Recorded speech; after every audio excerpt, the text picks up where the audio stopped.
Hey guys what's up. तो क्या हाल चाल है आप सबके। आई होप कि जैसे भी हो बहुत सही हो। गाइस आज की जो ये स्टोरी होने वाली है, ये अभी तक की जितनी भी स्टोरीज मैंने सुनाई है, जितनी भी, उन सबसे अलग होने वाली है। अलग क्या मतलब, बहुत ज़्यादा अलग होने वाली है। एंड इस स्टोरी के एंड तक आपको बहुत कुछ सीखने को मिलेगा, बहुत कुछ पता चलेगा। तो प्लीज़ ये स्टोरी एंड तक देखना। ये स्टोरी हमसे निशा ने शेयर करी है, बट ये स्टोरी निशा की नहीं है, निशा की बेस्ट फ्रेंड की है। और जस्ट अभी निशा को जो भी उसके बेस्ट फ्रेंड के साथ हो रहा है वो पता चला है। तो निशा हमें देखती थी और उस वजह से उसने हमें ये स्टोरी शेयर करी है। निशा की बेस्ट फ्रेंड अंजलि, अंजलि ने निशा को एक बहुत लंबा मैसेज लिखा हुआ है जिसमें उसने जो भी उसके साथ गुजर रहा है वो सब बताया है। तो ये मैसेज की शुरुआत होती है, अंजलि निशा को बोलती है कि मुझे नहीं पता मैं कितनी देर और जी पाऊंगी या कितनी और सांसें बाकी है मुझ में। मेरा बदन टूट रहा है, मेरे हर बॉडी पार्ट्स में बहुत ज़्यादा दर्द हो रही है, पर फिर भी इतनी जान बाकी है कि मैं तुझे ये मैसेज कर सकूं। आज शुरू से लिखती हूँ कि क्या हुआ था और मेरी हालत ऐसे कैसे हो गई। Hey guys, so there are few updates जो कि मैं आप सबको देना चाहता हूँ। सबसे पहली अपडेट है कि मैंने एक क्राइम चैनल खोला है। तो अगर आपके पास टाइम है तो आप जाके वो विजिट कर सकते हो, जहाँ पर बहुत इंटरेस्टिंग स्टोरीज आने वाली है। और जो दूसरी अपडेट है वो है, जैसे कि आप सबको पता है कि मेरा एक डिस्कॉर्ड सर्वर है, तो वहाँ पर हम एक ओपन माइक करने वाले हैं जहाँ पे आप सब आओगे, मैं भी होऊंगा, हमारे बाकी मेंबर्स भी होंगे। और वहाँ पर आपके पास जो भी टैलेंट है, जो भी आप चाहते हो, वो एक स्टेज दे दिया जाएगा जहाँ पे आप सब अपने हिसाब से परफॉर्म कर सकते हो। स्टोरी सुनाना, सिंगिंग, जो भी आपको अच्छा लगता है वो आप कर सकते हो। तो ये जो परफॉर्मेंस है ये 14 मई को होगी 6 बजे। तो आपको नीचे सर्वर की लिंक मिल गई होगी, तो वहाँ पे क्लिक करके आप मेरे डिस्कॉर्ड पर आ सकते हो। अंजलि और निशा दोनों साथ में कॉलेज में पढ़ते हैं और एकदम से अंजलि की तबीयत ख़राब हो जाती है। अंजलि को फीवर हो जाता है और बुखार देखते देखते बहुत बढ़ जाता है। लाइक 2 या 3 दिन तक बुखार काफ़ी ज़्यादा बढ़ जाता है। अंजलि डॉक्टर के पास जाती है और डॉक्टर तब बताते हैं कि अंजलि को टाइफॉइड है और अंजलि को रिकवर होने में 12-15 दिन लगेंगे। तो अंजलि क्या करती है, अपने गांव वापस चले जाती है कि 12-15 दिन क्या करूं मैं, और वैसे भी वो बहुत वीक है, कुछ ढंग से काम नहीं कर पा रही खुद से। तो वो बोल रही है कि ठीक है मैं अपने गांव चले जाती हूँ। तो अब अंजलि अपने गांव चले जाती है, जहाँ पे अंजलि के घर में अंजलि के मॉम, डैड और उसकी छोटी बहन रहा करते हैं। ये जो पूरा गांव है, यहाँ पे थोड़े मतलब लोग कम पढ़े लिखे हैं और थोड़ा सुपरस्टिशंस इन सब पे बहुत ज़्यादा मानते हैं। तो अंजलि अपने मॉम डैड के पास चली जाती है। वो पूछते बेटा क्या हुआ, तो अंजलि बताती है कि टाइफाइड हुआ है और काफ़ी बुरी हालत है, फीवर हुआ पड़ा है, पूरी मतलब पूरा बदन दुख रहा है, गर्म हुई पड़ी है वो पूरी।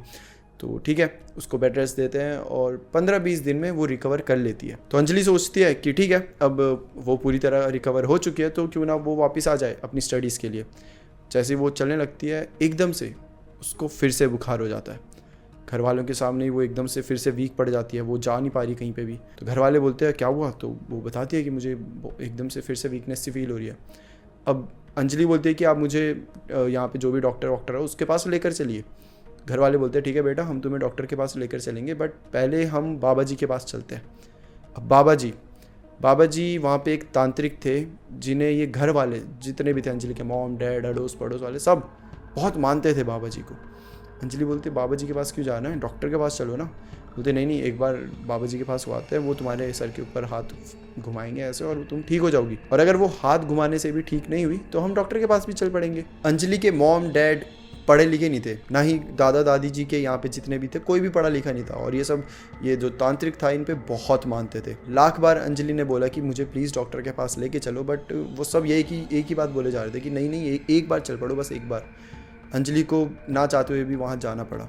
अंजलि को वहाँ जाना बिल्कुल पसंद नहीं है, वहाँ पे जो वातावरण है, जो वाइब्स है वो बहुत गंदी है, अंजलि को बिल्कुल पसंद नहीं है वो सब चीज़ें। बट स्टिल मॉम डैड के बोलने पर अंजलि राज़ी हो जाती है। बाबा जी के पास अंजलि और अंजलि के मॉम डैड गए थे। जो छोटी बहन थी वो घर पर ही थी। बाबा जी एक बड़े से पेड़ के नीचे बैठे हुए थे और उनके सामने कुछ सामान रखा हुआ था, जैसे कुछ हड्डियां, राख, एक प्याले में कुछ पानी सा था और भी कुछ चीजें थी जो अंजलि ने ध्यान से नहीं देखी। बाबा जी ने अंजलि को अग्नि के सामने बुलाया और जो अंजलि के मॉम डैड थे उन्हें बोला कि तुम पीछे बैठ जाओ। अंजलि अपने मॉम डैड को देखकर मना भी कर रही है, बट जो मॉम डैड है उन्होंने अंजलि को आगे बिठाकर खुद पीछे बैठ गए हैं। अब जो बाबा जी होते हैं वो राख जो होती है वो ऐसे लेके अंजलि के ऊपर फूंक देते हैं। पूरी राख अंजलि के ऊपर चली गई है। अंजलि को बिल्कुल अच्छा नहीं लग रहा है सब। अब वो जो प्याला है जिसमें वो पानी रखा हुआ था वो अंजलि को बोलते हैं कि तुम इसे पियो। अंजलि का मन तो नहीं था, बट स्टिल अब वो वहाँ पे फंस चुकी थी तो लेती है और वो पानी पी लेती है।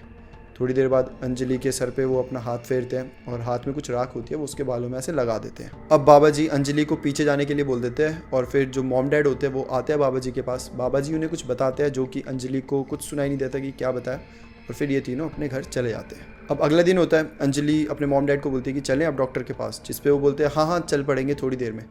बट उन दोनों के ना हाव भाव बड़े बदले हुए से थे, बड़े वो टेंशन में ऐसे लग रहे थे। अंजलि पूछती है कि बाबा जी ने कुछ कहा क्या आपसे, मतलब क्या कह रहे थे वो, जिस पे ये दोनों ही उस बात को पूरी तरीके से घुमा देते हैं। और फिर थोड़ी देर बाद अंजलि की फिर से तबीयत ख़राब होने लग जाती है, जिस पे जो अंजलि की मम्मी होती है वो उसे दवाई देती है और उसको सुला देती है। बट अंजलि को नहीं पता था कि इस रात के बाद उसकी ज़िंदगी इस हद तक बदल जाएगी। अंजलि जब सो रही होती है तो उसे एक अजीब सा सपना आता है। सपने में अंजलि देखती है कि फिर से वो बाबा जी के पास ही बैठी हुई है और बाबा जी उसके पूरे बाल सर से काट दे रहे हैं और वो बाल एक अग्नि जो सामने रखी हुई थी उसके अंदर डाल देते हैं।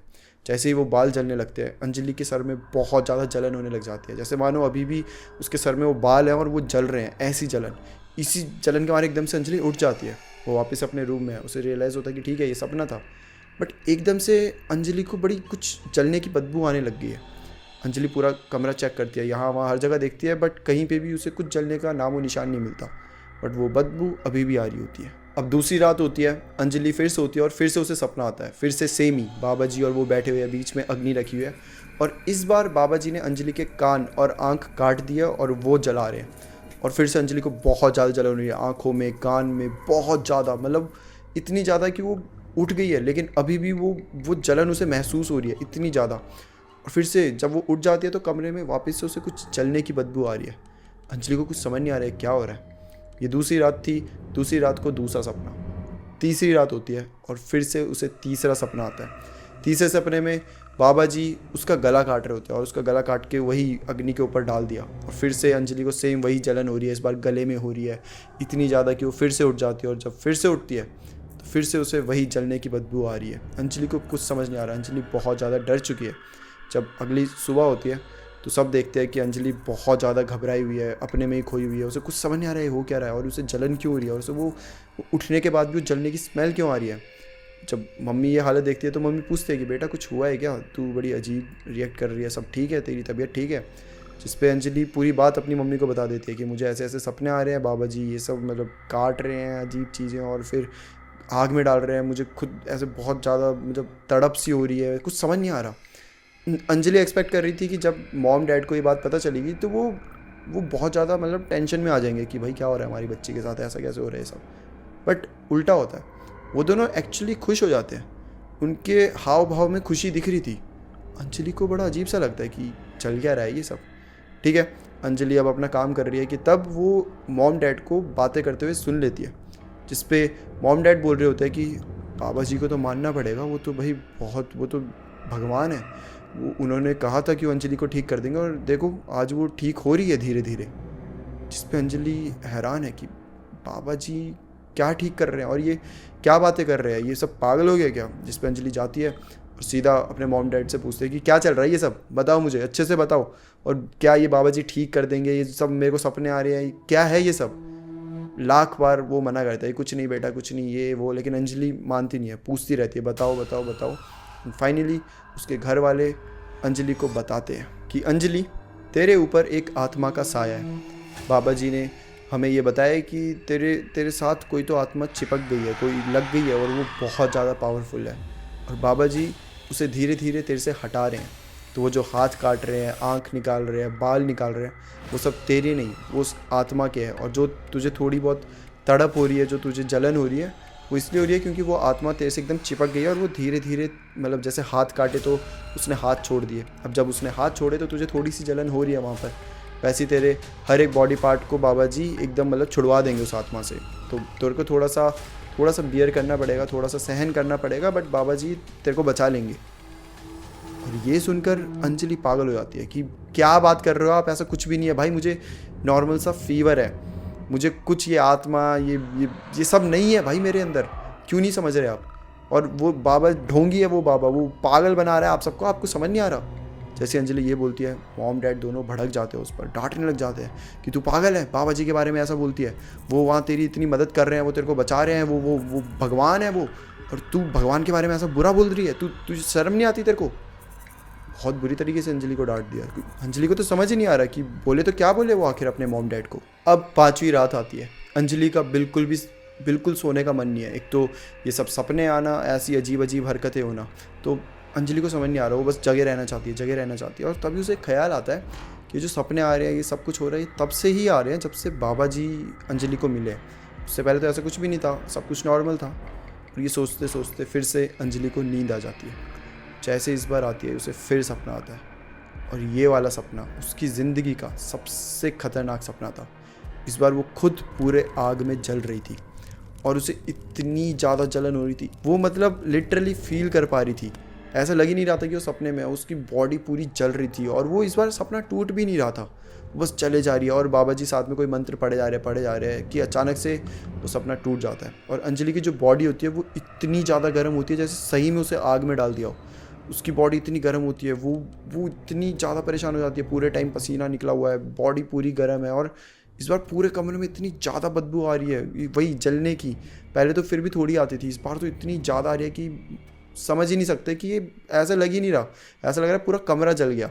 ऐसा लग ही नहीं रहा है कि कुछ जला ही नहीं है यहाँ पर। जब अंजलि आसपास देखती है तो समझ नहीं आता कि बदबू आ कहाँ से रही है। वो हर जगह देखती है, चप्पा चप्पा। तब जाके उसे जो ज़मीन होती है उसके रूम की, उसमें उसे राख पड़ी हुई मिलती है, जो कि बहुत ज़्यादा अजीब था। वो उस राख को उठाती है, अपने घर वालों के पास जाती है और बोलती है, देखो ये राख भी यहाँ पड़ी हुई है, मैं बता रही हूँ आपको, बाबा मेरे साथ कुछ गलत कर रहा है, वो मेरी ज़िंदगी ख़राब कर देगा, कुछ किया है उसने मुझ पर। लेकिन जो घर वाले होते हैं वो अभी भी उस भूत प्रेत आत्मा वाली बात पे अड़े हैं। वो बस यही कह रहे हैं कि बाबा जी तेरे को बचा रहे हैं, जो भी हो रहा है वो बाबा जी की वजह से हो रहा है, लेकिन वो अच्छा कर रहे हैं, तेरा बुरा नहीं कर रहे। तू नादान है, तुझे सब पता नहीं है, हम बड़े हैं, हमें पता है, ये सब बोल कर अंजलि की बातों को इग्नोर कर दिया जा रहा है। आने वाली 2-3 रात में अंजलि सो ही नहीं पाती, और फिर बाबा जी फिर से अंजलि और उसके घर वालों को बुलाते हैं। अब फिर से अंजलि और उसके मॉम डैड जाते हैं। अंजलि तो बिल्कुल भी नहीं जाना चाहती थी, और इनफैक्ट वो तो रो रही थी कि मुझे नहीं जाना बाबा जी के पास। बट जो मॉम डैड होते हैं उन्हें ऐसा लगता है कि अंजलि के अंदर जो आत्मा है वो नहीं आना चाहती। वो बाबा जी से डर रही है, उसे पता है बाबा जी उसे अलग कर देंगे, निकाल देंगे अंजलि की बॉडी से, इसलिए वो नहीं आना चाह रही। और यही समझकर मॉम डैड उसको ज़बरदस्ती खींच कर बाबा जी के पास ले जाते हैं। अब बाबा जी फिर से अंजलि को आग के सामने बिठा देते हैं, और फिर अंजलि को कुछ पीने को देते हैं। पर जब अंजलि को वो ऑफ़र करते हैं, अंजलि उसे ऐसे धक्का मार के फेंक देती है और चिल्लाने लग जाती है, जिस पे बाबा जी उसका फ़ायदा उठाते हैं और मॉम डैड को बोलते हैं कि देखा, ये इसके अंदर की जो आत्मा है वो ऐसा कर रही है, वो बचना चाहती है, वो ये ना पीकर अंजलि से अलग नहीं होना चाहती। बट चिंता मत करो, मैं हूँ ना, मैं इसे अभी ठीक कर दूंगा। तो अब ये लोग यहाँ से चले जाते हैं, ठीक है, घर चले गए। और जो अंजलि की मम्मी है वो नॉर्मली अंजलि को पानी देती है, अंजलि पानी पी लेती है। और फिर बाद में अंजलि को पता चलता है कि उस पानी में बाबा जी ने कुछ मिलाया था, और अंजलि की मम्मी को दिया था कि तुम चुपचाप इसे पिला देना, इसे पता भी नहीं चलेगा, और ये पी लेगी, ऐसे नखरे नहीं करेगी। और जब अंजलि पी लेती है वो पानी, उसके बाद फिर से जब वो सो जाती है तो फिर से उसे सपने आते हैं। बट इस बार सपने और ज़्यादा बुरे थे। इस बार उसे सपने के साथ साथ आवाज़ें आने लगी थी, जैसे कि अभी वो मतलब हल्की सी नींद में, ऐसा भी नहीं पूरी नींद में एकदम से सपना आया वो उठ गई, बट स्टिल उसको आवाज़ें आ रही है। जैसे कि पहले बदबू आती थी उठने के बाद, अब बदबू तो आ ही रही है, साथ में आवाज़ें भी आ रही है। और ये आवाज़ें उस बाबा जी की है। ऐसा लग रहा है जैसे वो बाबा जी इसके साथ ही है। उसी दिन शाम के टाइम में अंजलि अपने बालकनी में खड़ी थी, तो अंजलि को हेलुसिनेशंस होने लगे। अंजलि को ऐसा लगा जैसे वो नीचे गिरने वाली है बालकनी से, और फिर वो वहीं पर बेहोश हो जाती है। और अंजलि का बताना था कि जब ये हेलुसिनेशन हो रहे थे, जब वो बेहोश हो रही थी, उससे पहले उसने बालकनी के नीचे जो रोड जाता है उधर बाबा जी को खड़ा हुआ देखा था। और थोड़े दिन बाद तो चीज़ें बढ़ने लग गई। अंजलि को बाबा जी की हर टाइम आवाज़ें आती थी, वो कभी भी कहीं पे भी दिखाई देने लग जाते थे। रात को सपने में बाबा जी आते थे। इनफैक्ट ये चीज़ें इतनी हद तक बढ़ चुकी थी कि अंजलि अब शीशे में खुद को देखती थी तो कई बार तो उसे बाबा जी दिख जाते थे, क्योंकि उसके मेंटली वो बहुत ज़्यादा डिस्टर्ब होने लगी थी इन सब चीज़ों से। अब अंजलि के साथ एक और चीज़ होने लगी थी। जब भी बाबा जी अंजलि के सपने में आते थे तो उसको एक कट लग जाता था शरीर में, और जब भी सुबह वो अपनी मम्मी को वो कट दिखाने जाती थी तो गायब हो जाता था। अंजलि को ऐसा लग रहा था जैसे कि वो एक एक कट जो उसे लग रहा था वो उसकी बॉडी से मतलब उसकी पावर छीन रहा है, स्ट्रेंथ छीन रहा है। अंजलि अब बहुत ज़्यादा वीक हो गई थी, बहुत ज़्यादा कमजोरी आ चुकी थी उसके शरीर में। अंजलि को समझ ही नहीं आ रहा था कि अंजलि के साथ ये सब क्यों हो रहा है, और वो बाबा जो ढोंगी है जिसने अब अंजलि के मॉम डैड को पूरी तरीके से पागल बना दिया है, वो आखिर अंजलि से क्या चाहता है। अब एक बार जब अंजलि को फिर से बाबा जी के पास ले जाया जाता है तो अंजलि गुस्से में उस बाबा से पूछती है कि ये क्यों कर रहे हो तुम सबको पागल बना सकते हो पर मुझको नहीं। जिस पर बाबा जो होता है वो हंसने लग जाता है और बोलता है तुझे शायद मेरी शक्तियों का अंदाज़ा नहीं है। अंजलि ने बहुत बार अपने मॉम डैड को समझाने की भी कोशिश करी बट वो कभी नहीं समझते थे। उन्हें हमेशा ये लगता था कि ये जो बोल रही है ये अंजलि नहीं है, ये उसके अंदर की आत्मा है जो कि बाबा जी से बचना चाहती है। अब अंजलि की हालत और ख़राब होने लगी। अंजलि पूरे दिन अपने बेड पे ही पड़ी रहती थी। अंजलि से उठा तक नहीं जाता था। अंजलि को ऐसा लगता था जैसे बाबा हमेशा उसके कमरे में ही है, या फिर अंजलि कहीं पर भी जाती तो उसे ऐसा लगता कि बाबा बस उसके साथ ही चल रहा है या फिर उसके आगे पीछे बस उसके साथ ही है। मतलब अंजलि को इस टाइम पर कोई नहीं समझ सकता था, कोई भी नहीं, कि अंजलि आखिर किस दौर से गुजर रही है, उसके दिमाग में क्या सब चल रहा है। अंजलि के हालात इतने ज़्यादा ख़राब हो चुके थे, वो मेंटली इतनी डिस्टर्ब हो गई थी कि घर वाले जिनका सबसे ज़्यादा सपोर्ट अंजलि के साथ होना चाहिए इस टाइम पर, वो तक अंजलि को सपोर्ट नहीं कर रहे थे। तो दूसरों से तो क्या ही एक्सपेक्ट करे। मेंटली फिज़िकली हर जगह से वो बस हैरेस हुए जा रही थी। और फाइनली अंजलि डिसाइड करती है कि ऐसे जीने से अच्छा वो जिए ही ना। वो अपने साथ एक चाकू लेती है और अपने रूम में चले जाती है। उसने डिसाइड कर लिया होता है कि अब वो फाइनली कर देगी, मतलब वो अपनी जान ले लेगी, बट ऐसा नहीं हो पाता। वो जो बाबा है जो उसके हमेशा साथ रहता है वो उसको जान तक नहीं लेने देता। उसके हाथ नहीं हिल पा रहे हैं, वो बस ऐसे कर रही है, लेकिन वो कर ही नहीं पा रही कुछ भी इस टाइम पर। अब फिर से रात होती है और अंजलि को ऐसा महसूस हो रहा है कि बाबा बस सीलिंग जो है वहीं कहीं छुपा हुआ है और वहाँ से देख रहा है, चुपके से देख रहा है। अंजलि को ये पूरी फील आ रही थी, वहाँ पर वाइब पूरी ऐसी आ रही थी, मतलब वो बहुत ज़्यादा डर चुकी है इस टाइम पर। वो वापस से सोना चाह रही है, वो बस आंखें बंद करी हुई है उसने और कैसे कैसे करके वो सो जाती है। अंजलि को इस बार सपना आता है कि वो जो बाबा है वो अंजलि को उसके फैमिली से दूर लेकर जा रहा है। उसने हाथ पकड़ा हुआ है, वो अंजलि को ऐसे घसीटते हुए ले जा रहा है। अंजलि रो रही है, अपनी फैमिली की तरफ देख रही है, वहीं उसकी फैमिली उसे जाने दे रही है। कोई रोकने की कोशिश नहीं कर रहा, कुछ भी नहीं। अंजलि को जब ये सपना आता है वो उठ जाती है और तभी उसे एक आवाज़ आती है वापस से, जो कि बाबा जी की होती है, जो कि उसके कानों में आती है और बाबा जी बोल रहे होते हैं कि तुझे जाना होगा इस दुनिया को छोड़कर बहुत जल्द। अंजलि के मॉम डैड को भी अभी तक यही लग रहा था कि अंजलि के पीछे कोई आत्मा है और बाबा जी ये सब उसे बचाने के लिए कर रहे हैं। बस स्टिल ये सब बहुत टाइम से चल रहा था, तो अंजलि के मॉम डैड एक डिसीजन लेते हैं कि क्यों ना एक बार डॉक्टर को भी दिखा दें। वो अंजलि को डॉक्टर के पास लेकर जाते हैं एंड देन डॉक्टर बताते हैं कि इस लड़की की बहुत ज़्यादा क्रिटिकल कंडीशन है, बहुत हालत ख़राब हो चुकी है और इस टाइम पर अंजलि एक हॉस्पिटल में एडमिट है। और अब वहाँ से अंजलि ये सारी बातें निशा को बता रही है शुरू से ही। वो इतनी ज़्यादा, मतलब ये जो पूरा सीन हुआ था इन सब में अंजलि इतनी परेशान हो चुकी थी, इतनी ज़्यादा कि फ़ोन तो मानो भूल ही गई है कि कुछ है। जब वो अब एडमिट है, उसके पास करने को कुछ भी नहीं है और वो फाइनली अपना फ़ोन चला रही है, तब निशा और उसकी बात होती है। निशा पूछती है कि भाई तू कब आने वाली है, इतना टाइम हो गया, कुछ अता पता नहीं है तेरा। और तब अंजलि उसे पूरा लिख कर देती है। अंजलि ने बताया कि उसे नहीं पता अभी भी कि बाबा जी को उससे क्या चाहिए, वो ऐसा क्यों कर रहा है इसके साथ। और वो इतनी ज़्यादा वीक हो चुकी है और मेंटली भी इतनी ज़्यादा टूट चुकी है कि उसे नहीं पता वो कब तक ही जी भी पाएगी कि नहीं जी पाएगी। उसकी बॉडी के हर पार्ट में दर्द हो रहा है, इतना दर्द कि उससे सहा नहीं जा रहा। और अंजलि को बस यही लग रहा है कि वो जो बाबा है वो अंजलि को नहीं छोड़ेगा, वो जो भी कर रहा है वो सक्सेसफुल हो जाएगा उसमें। और जैसा कि उसने बोला था कि मैं तुझे ले जाऊंगा, तुझे ये दुनिया छोड़नी पड़ेगी, शायद अंजलि का अंत वैसा ही होगा। वेल, निशा को नहीं पता कि वो इस मैसेज से क्या करे। अगर वो वहाँ जाएगी, अब सबको पता है कि बाबा और ये सब कितने हद तक लोग पागल हैं इन सब चीज़ों के पीछे। मतलब अगर आप किसी के विश्वास के ऊपर क्वेश्चन करोगे, कहीं बाहर से आए हुए लोग हो तुम और जाके क्वेश्चन करोगे तुम ये क्यों कर रहे हो, वो क्यों कर रहे हो, तो वो कुछ भी कर सकते हैं, तुम पे अटैक कर सकते हैं, तुम्हें मार सकते हैं, कुछ भी कर सकते हैं। तो निशा का यही बोलना है कि उसे नहीं पता वो क्या करे इस टाइम पर।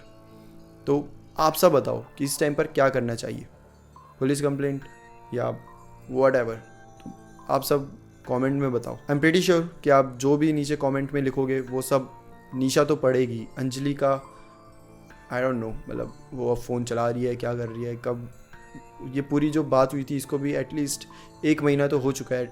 मतलब मैंने निशा को मैसेज करा था बट कोई रिप्लाई आया नहीं है अभी भी मेल पर। बट ये मतलब 1 महीने पहले ये स्टोरी आई थी मेरे पास, जो कि मैं अब आपसे शेयर कर रहा हूँ क्योंकि मैंने अभी 4-5 दिन पहले ही पढ़ी थी। तो ये थी अंजलि की स्टोरी और जो कि निशा ने हमसे शेयर करी है। कोई भी अपडेट होती है, कुछ भी मुझे पता चलता है तो मैं आपको बताऊँगा और आप भी अपनी साइड से कमेंट करके जो भी आपको लगता है वो बताइए। So that's it for today guys. I hope कि आपको इस स्टोरी से सीखने को मिला हो। इससे बहुत कुछ सीखने को मिलता है, खासकर जितने भी बड़े लोग ये देख रहे हैं वीडियो। मतलब अगर आपके पास बच्चे हैं या बच्चे भी नहीं है, मतलब अगर आप बड़े हो घर के तो ये आपकी रिस्पॉन्सिबिलिटी बनती है कि आप समझो क्या गलत है और क्या सही है, खासकर आपके बच्चों के लिए। जितने बच्चे देख रहे हैं उनसे तो मैं क्या ही बोलूँ, उनकी तो मतलब उन्हें समझाने से कोई फ़ायदा नहीं है, क्योंकि ये जो मेन चीज़ है ये बड़ों को समझनी चाहिए। और ऐसे एक्चुअली कई केसेस आए हैं जहाँ पे जो बाबा होते हैं वो बहुत ढोंगी होते हैं, वो बस तुम्हें बोल देते हैं कि वो ठीक कर देंगे, ये कर देंगे, और लोग बस पागल हो जाते हैं उनकी बातों में। पता नहीं क्यों लोग पागल हो जाते हैं, वो उन्हें भगवान मानने लग जाते हैं। तो प्लीज़ जितने भी बड़े लोग देख रहे हैं, प्लीज़ ऐसा मत करना, ऐसी गलती मत करना, और हो सके तो अपने बच्चों को इन सब चीज़ों से बचा कर रखना। That's it for today guys, फिर मिलते हैं हम किसी और टॉपिक के साथ। तब तक के लिए bye bye and take care.